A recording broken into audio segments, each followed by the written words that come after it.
আসসালামু আলাইকুম, স্বাগতম জানাচ্ছি বিবিসি নিউজ আন্তর্জাতিক সংবাদে। শুরুতেই সংবাদ শিরোনাম, এরপর বিস্তারিত।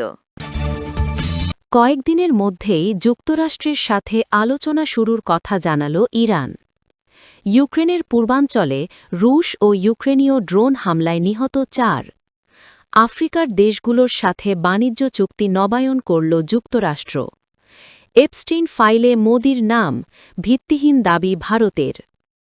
দর্শক, এতক্ষণ শুনছিলেন সংবাদ শিরোনাম, এখন বিস্তারিত। কয়েকদিনের মধ্যেই যুক্তরাষ্ট্রের সাথে আলোচনা শুরুর কথা জানাল ইরান।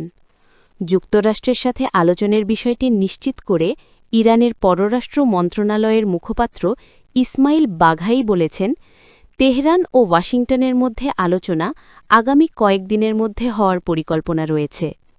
এ আলোচনার সময়সূচি সম্পর্কে তিনি দেশটির রাষ্ট্রীয় বার্তা সংস্থা IRNA-কে বলেন, ওমান, তুরস্ক এবং আরও কয়েকটি দেশ এ আলোচনার আয়োজনের ব্যাপারে আগ্রহ দেখিয়েছে। চূড়ান্ত স্থান শিগগিরই নির্ধারণ করা হবে। মঙ্গলবার ৩ ফেব্রুয়ারি সন্ধ্যায় ডোনাল্ড ট্রাম্পও ঘোষণা করেন যে ইরানের সাথে আলোচনা চলমান রয়েছে।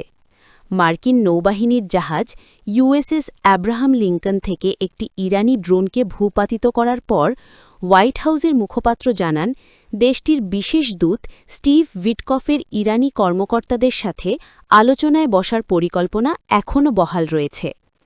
ইরান ও যুক্তরাষ্ট্রের মধ্যকার এ আলোচনা, যা ইরানের পরমাণু কর্মসূচিকে কেন্দ্র করে হবে বলে বলা হয়েছে, ইরানের জানুয়ারি মাসে হওয়া বিক্ষোভে রক্তক্ষয়ী দমনপীড়নের ৩ সপ্তাহ পর শুরু হতে যাচ্ছে, যেখানে পুলিশের সহিংস অভিযানে হাজারো বিক্ষোভকারী নিহত ও আহত হয়।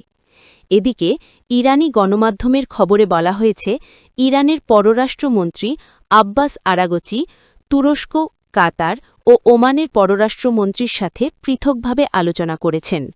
ফোনালাপে আরাগচি এ দেশগুলোকে উত্তেজনা হ্রাস এবং আঞ্চলিক শান্তি ও নিরাপত্তা বজায় রাখতে সহায়তার জন্য ধন্যবাদ জানান। ইউক্রেনের পূর্বাঞ্চলে রুশ ও ইউক্রেনীয় ড্রোন হামলায় নিহত 4। ইউক্রেনের পূর্বাঞ্চলে রাশিয়া ও ইউক্রেনের ড্রোন হামলায় অন্তত 4 জন নিহত হয়েছেন। বুধবার 4 ফেব্রুয়ারি উভয় পক্ষের কর্মকর্তারা এ তথ্য জানান। বুধবার ভোরে ইউক্রেনের দিনিপ্রপেট্রোভস্ক অঞ্চলে রুশ ড্রোন হামলায় 2 জন নিহত হয়েছেন। অন্যদিকে মঙ্গলবার 3 ফেব্রুয়ারি গভীর রাতে লুহান্স্ক অঞ্চলে ইউক্রেনীয় ড্রোন হামলায় আরও 2 জন নিহত হয়েছেন। তবে লুহান্স্ক অঞ্চলের প্রায় পুরোটা বর্তমানে রুশ বাহিনীর নিয়ন্ত্রণে রয়েছে। আঞ্চলিক প্রশাসনের প্রধান মাইকোলা লুকাশুক টেলিগ্রামে জানান, দিনিপ্রপেট্রোভস্ক অঞ্চলের সিনেলনিকিভস্কি জেলায় হামলায় একজন নারী 68 ও একজন পুরুষ 38 নিহত হয়েছেন।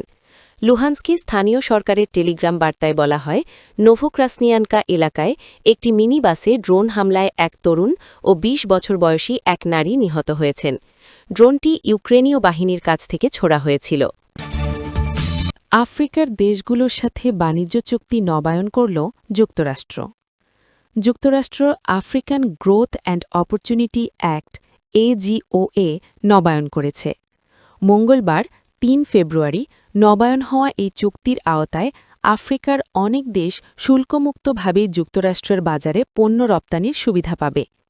চুক্তিটি চলতি বছরের শেষ পর্যন্ত কার্যকর থাকবে। মার্কিন বাণিজ্য প্রতিনিধি জেমিসন গ্রিয়ার এক বিবৃতিতে বলেন, প্রেসিডেন্ট ডোনাল্ড ট্রাম্প এ বছরের 31শে ডিসেম্বর পর্যন্ত বাণিজ্য সুবিধা কর্মসূচি পুনরায় অনুমোদন করেছেন। AGOA-এর মেয়াদ 2025 সালের 30শে সেপ্টেম্বর শেষ হয়ে গিয়েছিল, তাই ওই দিন অর্থাৎ 30শে সেপ্টেম্বর থেকেই এটা কার্যকর বলে গণ্য হবে। গ্রিয়ার বলেন, একবিংশ শতাব্দীর AGOA আমাদের বাণিজ্য অংশীদারদের কাছ থেকে আরও বেশি প্রত্যাশা করবে। একই সাথে এটি মার্কিন ব্যবসা প্রতিষ্ঠান, কৃষক ও পশুপালকদের জন্য আরও বেশি বাজার সুবিধা নিশ্চিত করবে। তিনি আরও বলেন, আন্তর্জাতিক সম্পর্ক পুনর্গঠনে প্রেসিডেন্ট ডোনাল্ড ট্রাম্প বাণিজ্য ও শুল্ককে প্রণোদনা ও চাপ দুভাবেই ব্যবহার করে আসছেন। বিগত 25 বছর ধরে AGOA যুক্তরাষ্ট্র আফ্রিকার বাণিজ্য সম্পর্কের অন্যতম ভিত্তি হিসেবে কাজ করছে। এই চুক্তির আওতায় যুক্তরাষ্ট্র প্রতি বছর নির্বাচিত আফ্রিকার দেশগুলো থেকে শুল্কমুক্তভাবে বিলিয়ন ডলার মূল্যের গাড়ি, পোশাক ও অন্যান্য পণ্য আমদানি করেছে। আফ্রিকার ৩২টি দেশের জন্য এই সুবিধা চালু থাকলেও গত সেপ্টেম্বরে মেয়াদ শেষ হওয়ার পর থেকে হাজার হাজার মানুষ কর্মসংস্থান ঝুঁকিতে পড়েন। এর ফলে অনেক বাড়তি শুল্কের বোঝা বহন করতে হয় রপ্তানিকারককে।